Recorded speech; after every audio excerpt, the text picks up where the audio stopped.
Oke, assalamualaikum warahmatullahi wabarakatuh. Kembali lagi bersama saya Devi Fajar di KF Bird Farm Serang, Banten. Kali ini saya akan mencoba membahas tentang beberapa pertanyaan dari teman-teman terkait teknik dasar merawat murai batu gitu ya.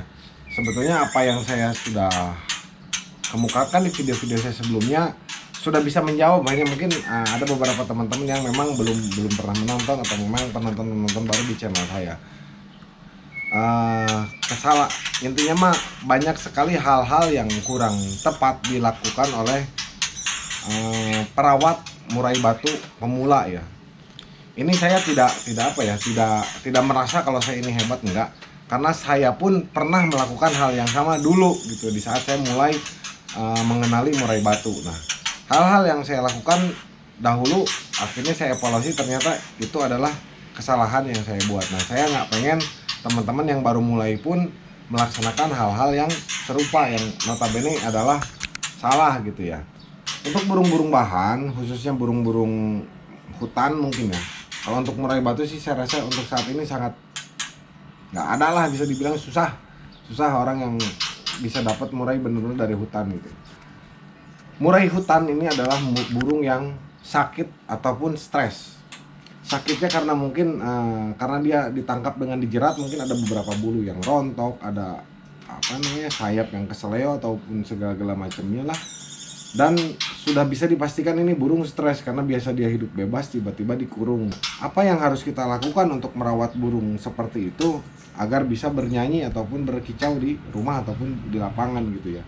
Nah, dulu di awal-awal saya memelihara tentunya kan diupayakan untuk kita manipulasi agar dia biasa makan fur, makanan buatan ya, tidak tergantung kepada serangga. Setelah itu terjadi ya baru step selanjutnya adalah kita mencoba untuk merangsang burung itu agar bunyi.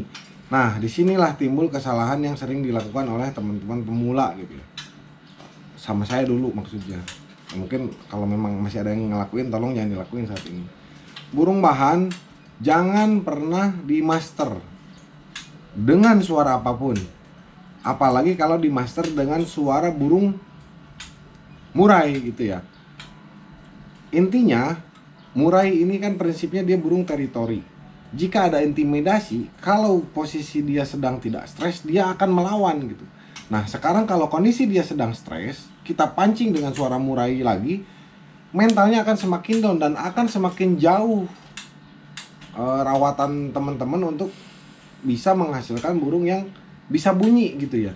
Makanya jangan lakukan ini. Kalaupun mau diterapi dengan suara, masih mending dikasih terapi suara air gitu kan. Suara air ini bisa menenangkan burung. Video kemarin saya pernah ngebahas,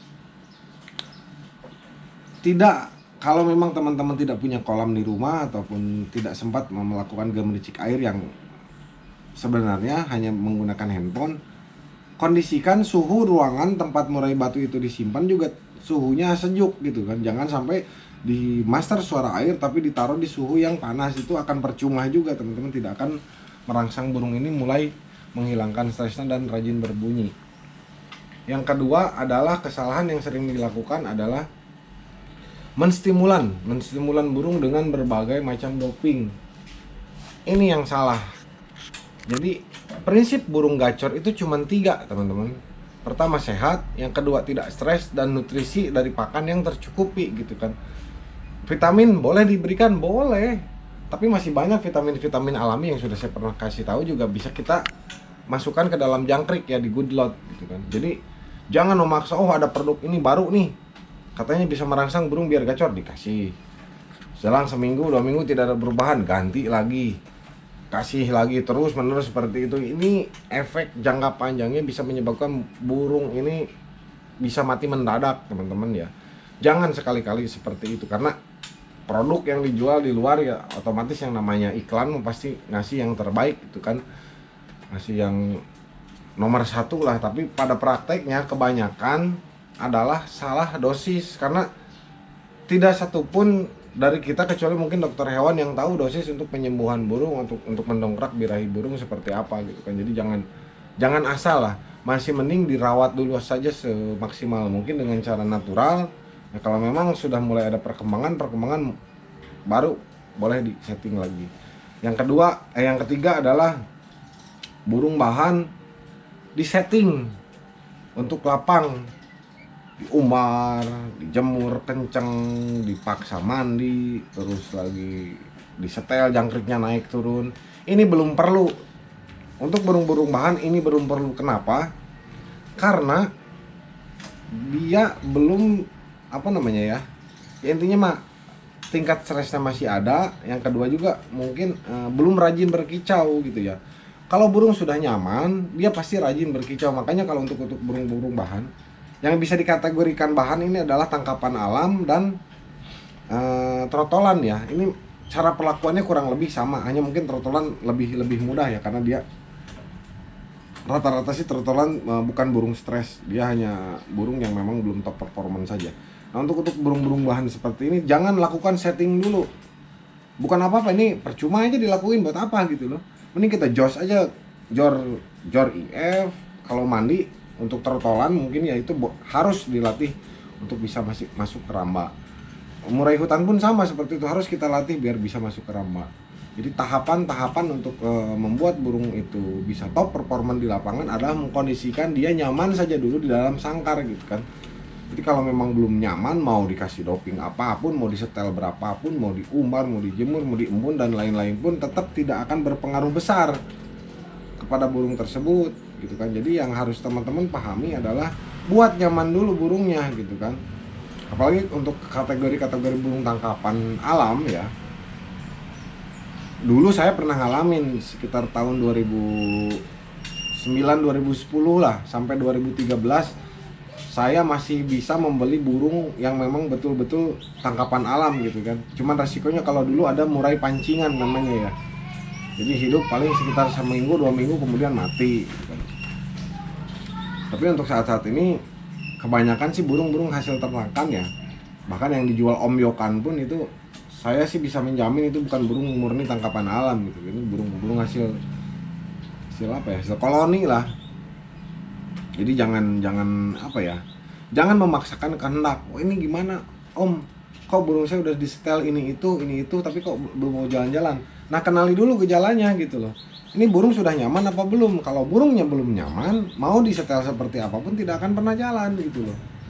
Nah terus lagi burung muda, karena ngelihat burung di rumah udah gacor enak gitu kan, oh ini iseng-iseng di track, itu boleh sekali-kali. Tapi kebanyakan pemula seperti saya dahulu gitu ya, ada tetangga punya burung baru dijemur sehari, woi ngetrek yuk, di track, oh, gacor gitu kan, seru tuh. Besoknya diajak lagi ngetrek, di track lagi terus menerus seperti itu. Ini bikin bikin saya nyesel gitu ya. Nah makanya teman-teman jangan sampai ngelakuin hal itu. Kenapa nyeselnya? Burung lama-lama rusak gitu kan. Burung kecapean, terus kemudian stres. Karena kenapa bisa begitu? Yang namanya burung muda, birahinya ini belum stabil. Jadi insting untuk mempertahankan teritorinya belum ada gitu ya. Nanti seiring berjalannya waktu, semakin dewasa, birahinya sudah mulai stabil, emosinya sudah mulai stabil, dia akan sendirinya fight di lapangan gitu kan. Yang keempat adalah belum dilatih untuk main ke lapang, sering-sering langsung diajak ke lapang, yang akhirnya jong gitu kan. Ya, misalkan nih burung muda, kalau sama teman-teman tidak pernah dilatih untuk sering jalan-jalan, naik motor, naik mobil, begitu nyampe di gantangan, ini burung akan down, akan stres gitu kan. Gimana dia mau bunyi? Dia stres karena perjalanan gitu kan. Makanya untuk burung-burung bahan, khususnya trotol ataupun burung tangkapan hutan yang memang sudah notabene jinak, kalau memang mau diajak, mau dipersiapkan untuk burung lapangan, sedari muda ini burung harus dibiasakan untuk jalan-jalan gitu, diajak jalan sama teman-teman, digendong pakai motor kemana, ke gantangan. Dan kalaupun main ke gantangan pun jangan langsung dimainin di arena gitu ya. Teman-teman mainin dulu di pinggir lah, di gantang, di sekitaran lingkungan lingkungan tempat gantang, biar dia terbiasa riuh gitu. Nah lihat, bisa didengarkan, ini burung-burung yang memang sudah nyaman seperti ini. Barusan ada tukang jualan lewat, barusan ada tukang jualan lewat tuh, bunyi apa-apa. Dia terintimidasi nih, karena ini wilayahnya ngerasa keganggu, makanya bunyi. Nah ini, satu bunyi, semuanya ikut bunyi gitu kan. Karena apa? Pada prinsipnya murai batu adalah burung teritori yang sangat menjaga sekali wilayahnya dari gangguan murai lain gitu tuh. Terus aja kalau sudah ada yang bunyi pasti begini nih. Asal jangan saling melihat aja sebetulnya kalau burung-burung seperti ini ya dalam satu rumah ada beberapa ekor murai, yang penting tidak saling melihat. Kalau saling mendengar nanti dia ada diemnya bunyi, udah yang lain juga akan ikut diem. Tapi memang pagi, siang sama menjelang sore itu memang waktunya murai bunyi gitu ya teman-teman. Inilah pada prinsipnya buat nyaman dulu ya. Jangan memaksakan harus setel ini dikasih ini itu, udah bikin capek dan bikin keluar banyak uang. Ya, itu saja mungkin yang bisa saya sampaikan di video kali ini. Mudah-mudahan bermanfaat. Salam sukses dari kami KAF Bird Farm Serang, Banten.